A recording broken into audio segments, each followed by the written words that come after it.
अस्सलाम वालेकुम दोस्तों, मैं हूं सर इरशाद और वेलकम टू नॉलेज टीवी। दोस्तों, आज हम बात करेंगे यूनिट 2 की एक्सरसाइज में मौजूद लिटरेरी डिवाइसेस पर कि लिटरेरी डिवाइसेस क्या होती हैं। यहाँ पर दो तरीके, एक तरीका वो कि मैंने अपने तरफ से जो डेफिनेशंस ऐड की हैं और एक वो जो आपकी टेक्स्ट बुक में है।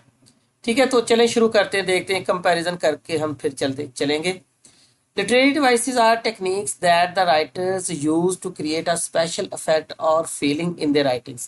लिटरेरी डिवाइसेस ऐसी टेक्निक्स होती हैं जिनको राइटर हजरात इस्तेमाल करते हैं अपनी तहरीरों में ख़ास अफेक्ट, स्पेशल इफेक्ट और फीलिंग को क्रिएट करने के लिए, ऐड करने के लिए। क्यों वो ऐड करते हैं? मेकिंग इट मोर अट्रैक्टिव, अपनी तहरीर को ज़्यादा पुरकशिश बनाते हैं, विविड ज़्यादा वाज़ह बनाते हैं, एंड मीनिंगफुल और बामानी बनाते हैं फॉर द रीडर, पढ़ने वाले के लिए या कारी के लिए।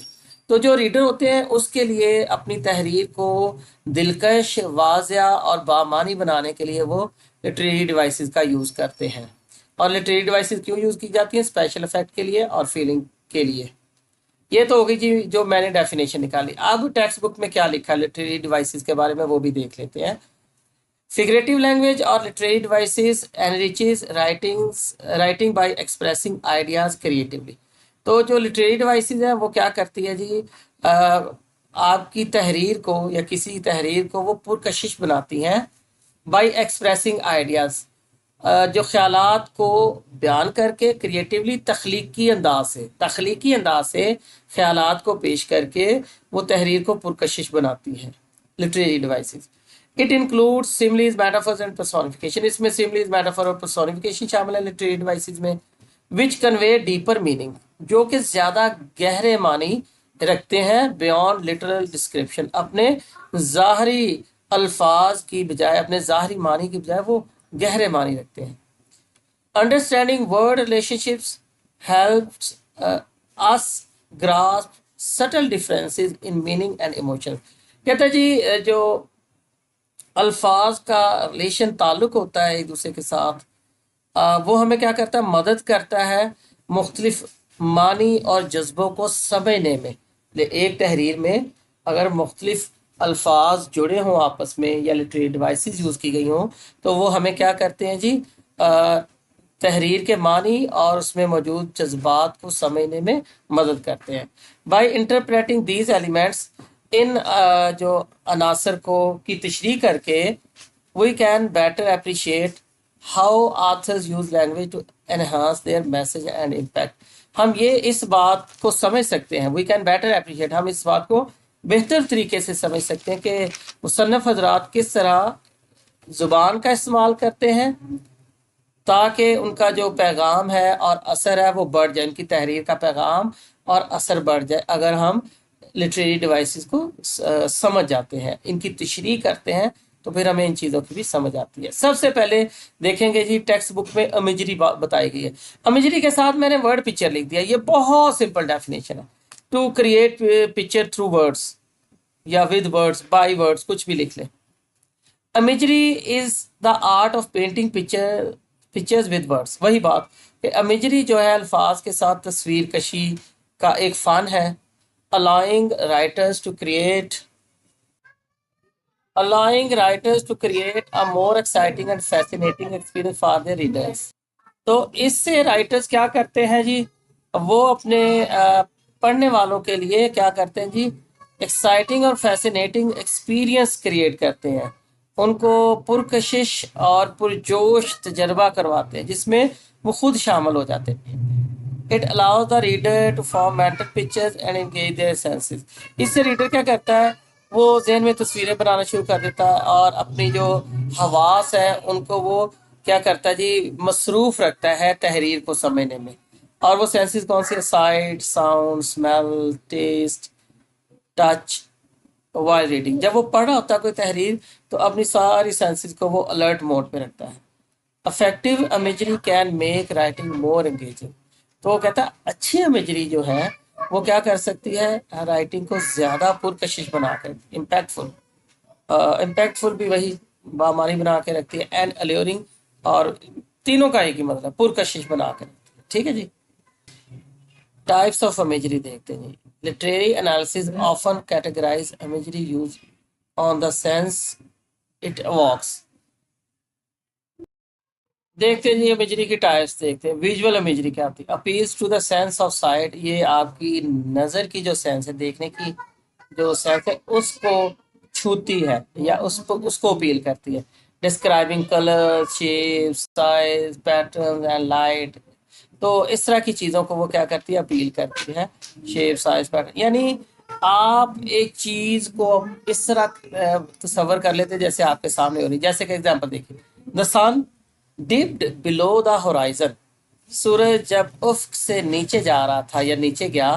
Painting the sky in shades of orange and purple, तो आसमान जो था इस पर ऑरेंज और पर्पल रंग के शेड बन गए। तो ऐसा होता है अमूमन शाम के वक्त आप देखते हैं ऑरेंज शेड होते हैं या रेड शेड्स होते हैं या पर्पल शेड बने होते हैं, बड़ा प्यारा लगता है। तो ये विजुअल इमेजरी होती है, ये वाली जो राइटर यूज करता है। ये सिर्फ आपको इंगेज करने के लिए, तहरीर को अट्रैक्टिव बनाने के लिए वो इन चीज़ों का यूज करते हैं। ऑडिटरी इमेजरी, ऑडिटरी सुनने से, ऑडियो जो वर्ड है उससे ऑडिटरी इमेजरी बनाती है।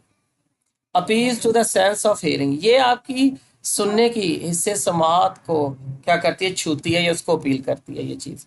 Describing sounds, noises, music and silence.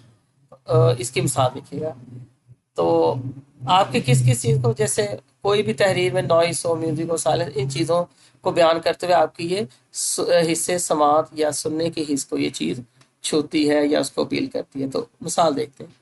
The warden's keys clanged as he walked past the cells, तो वार्डन जो था जब वो कोठरियों के यानी जेल की कोठरियों के पास से गुजर रहा था, तो उसकी चाबियां जो थी वो छनक रही थी, क्लैंग्ड। तो आप जब ये चीज़ इमेजिन करते हैं तो आप चाबियां तो इमेजिन करते हैं, साथ साथ उनकी आवाज़ को भी इमेजिन करते हैं। Olfactory imagery, olfactory क्या होती है? Appeals to the sense of smell, ये आपकी ये जो सूंघने की हिस्से उसको अपील करती है। Describing fragrances, orders and cents, इसको खुशबुओं को ये बयान करते हुए आपकी सूंघने की हिस्स को क्या करती है? अपील करती है। जैसे the air smelled salty reminding me that beach is near by, तो हवा जो थी उसमें नमक जैसी एक खुशबू आ रही थी, जो इस बात का एहसास दिला रही थी कि साहल कहीं करीब है। समंदर के आसपास की जो हवा है वो ऐसी ही होती है, साल्टी एयर होती है। तो ये आपकी सेंसेस को अफेक्ट करती है। गस्टेटरी इमेजरी ये क्या होती है? Appeals to the sense of taste, ये आपकी इससे जो जायके की, चखने की हिस्सा है उसको अपील करती है। Describing sweetness, sourness, bitterness, saltiness and spiciness, यानी किसी चीज़ के मीठा होने की, तुर्श होने की, कड़वा होने की, नमकीन होने की, या तेज़ मिर्ची के लिहाज से तेज़ होने की सेंस को, या ऐसी चीज़ों को डिस्क्राइब करती है। आपकी सेंस ऑफ टेस्ट को ये अपील करती है। जैसे कि the warm donut tasted sweet, जो गर्म डोनट था वो मीठा था, with hints of vanilla and strawberry, और जिसमें थोड़ा थोड़ा जायका वनीला और स्ट्रॉबेरी का भी आ रहा था। ये गस्टेटरी इमेजरी होगी। टेक्टाइल इमेजरी ये क्या होती है? Tactile imagery appeals to the sense of touch, ये आपकी छूने की इसको अपील करती है। Describing textures, temperatures and other physical sensation, जारी बात है इसने बयान कर तहरीर में मुख्तलिफ बनावटों को, दर्जा हरारत को और फिजिकल जो खदोखाल वाली चीज़ें उनको बयान करती है। जैसे कि the babies here is soft and silkie, बच्चे के बाल क्या हैं जी? बड़े नरम और रेशमी है, मुलायम है। ठीक है, आप फील करते हो जैसे आप खुद छू रहे हो। कनेस्थेटिक इमेजरी ये क्या होती है जी? Kinesthetic imagery appeals to the sense of movement, ये हरकत की जो सेंस है ना उसको अपील करती है। जरा देखिएगा। Describing physical action and motion, ये जिस्मानी अवामल और हरकतों सकनात को बयान करती है। The little boy rain down the street, छोटा बच्चा भागकर गली में भाग कर गया। तो इस तरह की ऑर्गेनिक इमेजरी ये क्या, ये भी जरा देख लेते हैं मजे। Focuses on internal sensations and emotions such as hunger, thirst, fatigue, fear and love. तो ये देखते हैं हम कि ये वाली जो इमेजरी है आपकी सेंसेशंस और इमोशंस को टच करती है। जैसे कि और फिर आपको क्या कहते हैं? Hunger, thirst, fatigue, fear and love, इस तरह के जो इमोशंस है आपके अंदर उसकी सेंस क्रिएट करती है। जैसे कि regret troubled at him like a hungry tiger, अब जो उसके अंदर अफसोस था, पछतावा था, उसे भूखे शेर की तरह तंग कर रहा था। ये हो गई जी, ये जो मैंने निकाली थी मुख्तलिफ सोर्सेज से इमेजरी, और ये टेक्स्ट बुक की इमेजरी देखते हैं। Imagery, the imagery of the young lambs, birds, fawns, and flowers in stanza 2, line 5 to 8, creates contrast with the sorrowful imagery of weeping children in same stanza, line 9 to 12. This technique emphasises the suffering of the children. तो imagery उसने क्या बताई कि एक तरफ वो भेड़ के बच्चे, परिंदों के बच्चे या पौधे जो वो खुशबाश हैं, और दूसरी तरफ इंसान के बच्चे रो पीट रहे हैं। तो ये सिर्फ इमेजरी क्यों क्रिएट की गई है, ताकि आप बच्चों की जो दुख तकलीफ है उसका अंदाजा लगा सकें। ठीक है जी। तो इसको आप विजुअल में कह सकते हैं, आप विजुअलाइज करते हैं, विजुअल इमेजरी कह सकते हैं। आयरनी क्या है जी? आयरनी देखते हैं। Irony is a literary device where there's a difference between what is expected and what actually happens or is meant. Irony है एक ऐसी लिटरेरी डिवाइस है जहां पर हम जो असल अपेयरेंस और रियलिटी में जो फर्क होता है, डिफरेंस होता है, उसकी बात करते हैं। यानी तो को क्या करते हैं और असल में हो क्या रहा है, उसमें जो फर्क है ना, उसे आयरनी कहा जाता है। It often involves a surprising twist और इनकॉन्ग्रिटी।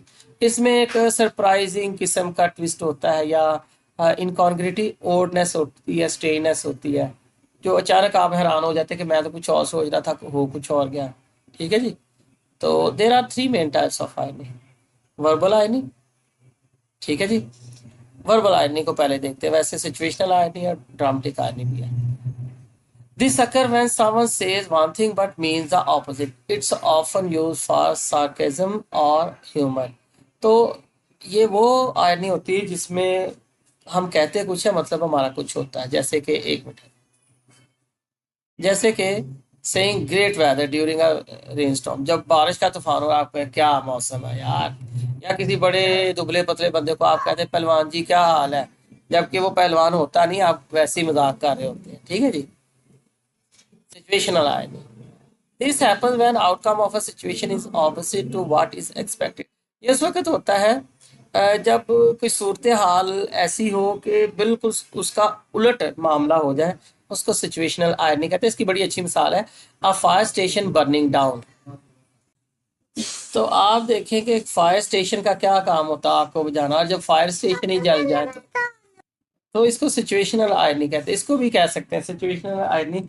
इस तरह भी हो सकते हैं कि जैसे कि कोई लंगड़ा आदमी कहते हैं रेस जीत गया, who is the winner, the one who has one leg.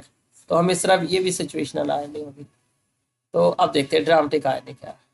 This occurs when the audience knows something that a character in a story or play does not know, भी आना चाहिए यहाँ पर। वैसे भी सेंटेंस दुरुस्त है, लेकिन हम नोट डाल देते हैं। यहाँ पर मैंने ऑडियंस और कैरेक्टर को अंडरलाइन कर लिया ताकि आपको समझने में आसानी हो। ऑडियंस को पता हो, ये मूवी के की ऑडियंस भी हो सकती है, ड्रामे की भी, जबकि कैरेक्टर को ना पता। जैसे कि एग्जांपल है, इन अ हॉरर मूवी में the audience knows the killer is hiding behind the door.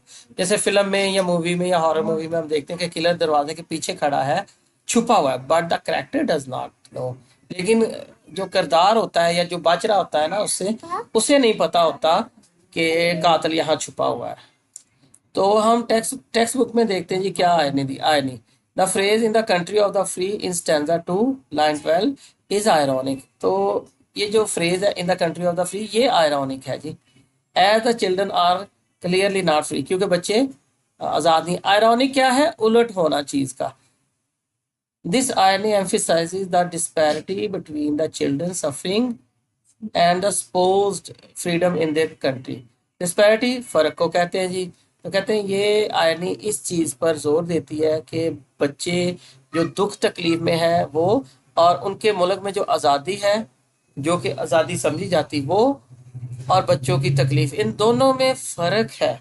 आज़ाद मुल्क में लोग आज़ाद होने चाहिए, लेकिन बच्चे दुख तकलीफ उठा रहे हैं। तो दोस्तों फिर हम देखते हैं मेटाफर क्या होता है। मेटाफर डायरेक्ट कंपैरिजन होता है। मेटाफर को समझने के लिए ये दो वर्ड बहुत ही अहम है, आपको सीधा सीधा समझ आ जाएगा। डायरेक्ट कंपैरिजन मेटाफर को कहते हैं। देखिए, metaphor also known as direct comparisons are one of the most common literary devices. तो मेटाफर जिसको डायरेक्ट कंपैरिजन कहते हैं, सीधा सीधा मुआवजना कहते हैं, ये आम तरीन जो लिटरेरी डिवाइसेस है उनमें से एक है। Metaphor is a statement in which two objects often unrelated, unrelated different जो होते हैं, एक दूसरे से मुख्तलिफ होते हैं, डिसिमिलर होते हैं, उसको अनरिलेटेड कहा जाता है। Are compare to each other, यानी मेटाफर एक ऐसी स्टेटमेंट होती है जिसमें दो मुख्तलिफ चीज़ों को, दो मुख्तलिफ ऑब्जेक्ट को एक दूसरे के साथ कंपेयर किया जाता है, कोई उनकी एक मुश्तरका खूबी होती है। ठीक है जी, इसमें एग्जाम्पल देखते हैं जी। लाइफ इज अ जर्नी, अब लाइफ में और जर्नी में कोई मुआवजा नहीं, लेकिन हमने सीधा सीधा इसको लाइफ को इस बना पर के इसमें हम एक सफर पर होते हैं, जर्नी से मुआवजा कर दिया हमने, जिसका डायरेक्ट कंपैरिजन कर दिया। Love is a battle field, love different चीज है, बैटल फील्ड डिफरेंट चीज है, लेकिन क्योंकि लव में भी हम जंग जैसी सिचुएशन में होते हैं, इसलिए इसको बैटल फील्ड कह दिया। The mind is a garden, जहन को बाग कह दिया। जहन का और बाग का ताल्लुक तो नहीं, लेकिन हमने इसको जहन, जिस तरह बाग में मुख्तलिफ पौधे और फूल और दरख्त वगैरह होते हैं, इसी तरह जहन में कई किस्म के ख्यालात जन्म लेते हैं, इसलिए हमने इसको बाग कह दिया। And thoughts are its flower, और जो ख्यालात है इसके फूल है। यानी ये डायरेक्ट कंपैरिजन मेटाफर है। वर्ड इज अ स्टेज, दुनिया एक स्टेज है, यानी दुनिया का स्टेज का कोई मुआवजा नहीं, लेकिन हमने मिला दिया इसको। And we are all actors, और हम सब किरदार हैं इसके। अच्छा जी, टेक्स्ट बुक में क्या दिया गया जी, जरा देखिए पॉइंट में मेटाफर क्या है जी। The phrase death in life in stanza 4 line 54 is a metaphor for children suffering. अब डेथ इन लाइफ जो है ये बच्चों के जो दुख तकलीफ है ना, उसके साथ कंपेयर किया गया है, emphasizing the death like quality of their life. तो इस बात पर जोर दिया गया कि उनकी जिंदगी मौत के जैसी है, कि वो जैसे मौत की चक्की में इंसान पिसता है, वो चाइल्ड लेबर की चक्की में पिस रहे हैं, मशीनों की आवाजों में उनकी जिंदगियां पिसती चली जा रही हैं, उनके आंसू, उनकी आहो बका, उनके दुख तकलीफ पिसते जा रहे, कोई देखने वाला नहीं, कोई उनकी हेल्प करने वाला नहीं। नेक्स्ट देखते जी, सिमली। सिमली क्या है जी, सिमली को हमने इनडायरेक्ट कंपैरिजन कह दिया, क्योंकि इसमें हमें लाइक और एज का वर्ड यूज करना पड़ता है। Similes also known as indirect comparisons are similar in construction to metaphor but they imply a different meaning. अच्छा जी, कहता है कि जो सिमली है ना, ये होती तो मेटाफर जैसी है, लेकिन ये मुख्तलिफ तरीके से मानी को प्रेजेंट करती है। Like metaphors, two unrelated objects are being compare to each other. Metaphor में दो मुख्तलिफ चीजें एक दूसरे के साथ, दो मुख्तलिफ चीजों का एक दूसरे के साथ मुआवजा किया जाता है। Unlike a metaphor the comparison relies on the words like or as. कहता है कि मेटाफर के बरअक्स जो सिमिली है, उसमें जो कंपैरिजन है उसका इन्हिसार दो अल्फाज पर होता है, लाइक और एज पर, की तरह और जैसा के अल्फाज पर इनका दारोमदार होता है। जैसे he fought like a lion, वो शेर की तरह लड़ा। ही इज अ लायन, ये एक मेटाफर है, ही इज अ लायन, उसे सीधा सीधा शेर कह दिया। He fought like a lion, तो इसमें लाइक का वर्ड यूज किया, तो इसमें क्या आएगा जी, ये सिमली हो जाएगी। इसके बाद देखते हैं, she sings like an angel, वो फरिश्ते की तरह गाती है, या वो गाती हुई फरिश्ता लगती है। हम में से किसी ने फरिश्ते को गाते तो खैर नहीं सुना कभी भी, अलबत्ता उसने कंपैरिजन कर दिया है। He is as strong as an ox, वो किसी बैल की तरह सेहतमंद है या मजबूत है, एज का वर्ड यूज किया। His hands were as rough as sandpaper, उसके हाथ किसी रेगमाल की तरह खुरदरे थे। The coffee was as black as night, तो कॉफी जो थी रात के जितनी स्याह थी। अब देखें, जितने भी कंपैरिजन किए गए उनमें लाइक और एज का वर्ड यूज किया गया। जब लाइक और एज का वर्ड यूज करते तो ये इनडायरेक्ट कंपैरिजन बनता है, जब इसके बगैर हम चीजों का मुआवजा करते हैं तो वो फिर डायरेक्ट कंपैरिजन बन जाता है, उस वक्त ये मेटाफर बन जाता है। टेक्स्ट बुक में सिमली कहाँ है जी। The comparison of Alice grave to a snow ball in the frost in stanza 4 line 39 is a simile that emphasizes the cold and lifeless quality of death। तो यहाँ पर एलिस की जो cover है आखिरी लाइन में, सेकंड लास्ट लाइन है शायद, उसमें उसके बारे में बताया गया है कि ये एक सिमिली है, और इस बात पर जोर देती है कि जो डेथ की एक बेरहमी वाली और मौत वाली खूबी है, उस पर जोर दिया गया है इस लाइन में, Alice grave to a snowball in the forest, इसमें। ठीक है जी। पर्सोनिफिकेशन देखते हैं। पर्सोनिफिकेशन होता है इनकारनेशन, तजसीम, शख्सियत का रूप दे देना, इसको पर्सोनिफिकेशन कहते हैं ना। Personification is exactly what it sounds like, giving human attributes to non human objects. तो पर्सोनिफिकेशन क्या है जी? किसी गैर जानदार चीज को किसी जानदार की खसूसियत दे देना पर्सोनिफिकेशन कहलाता है। फॉर एग्जाम्पल, मिसाल के तौर पर देखें, the sun smile down on the earth, सूरज जमीन की तरफ देखकर मुस्कुराया, यानी उसने अपनी जो किरणें थी जमीन पर फेंकी। सूरज मुस्कुराता नहीं, लेकिन उसके जो रोशनी फेंकने के अंदाज को हम कह रहे हैं वो स्माइल किया उसने। सूरज तो स्माइल नहीं करता, इंसान करते हैं, तो इसको पर्सोनिफिकेशन कहते हैं। The alarm clock screamed at me to wake up, तो जो अलार्म क्लॉक था, घड़ियाल था, वो मुझ पर चीखा के जाग जाओ। देखिए, अलार्म क्लॉक तो नहीं चीखता, उसके बेल की आवाज को चीखना इंसान के चीखने के साथ कंपेयर कर रहा है, या उसको उसकी आवाज को इंसान के चीखने की आवाज कह रहा है, तो इसको पर्सोनिफिकेशन कहते हैं। Opportunity knocked at the door, खुशकिस्मती ने उसके दरवाजे पर दस्तक दी। तो अब अपॉर्चुनिटी कभी दस्तक तो नहीं देती जैसे इंसान दस्तक देते हैं, लेकिन हमने अपॉर्चुनिटी को, एक अब्स्ट्रैक्ट चीज को या किसी ऑब्जेक्ट को किस तरह पेश किया जैसे इंसान नॉक करता है। तो लिहाजा यहाँ पर सन को, अलार्म क्लॉक को और अपॉर्चुनिटी को पर्सोनिफाई किया गया है। ठीक है जी। तो देखते हैं बुक में क्या दिया गया, टेक्स्ट बुक में पर्सोनिफिकेशन क्या है।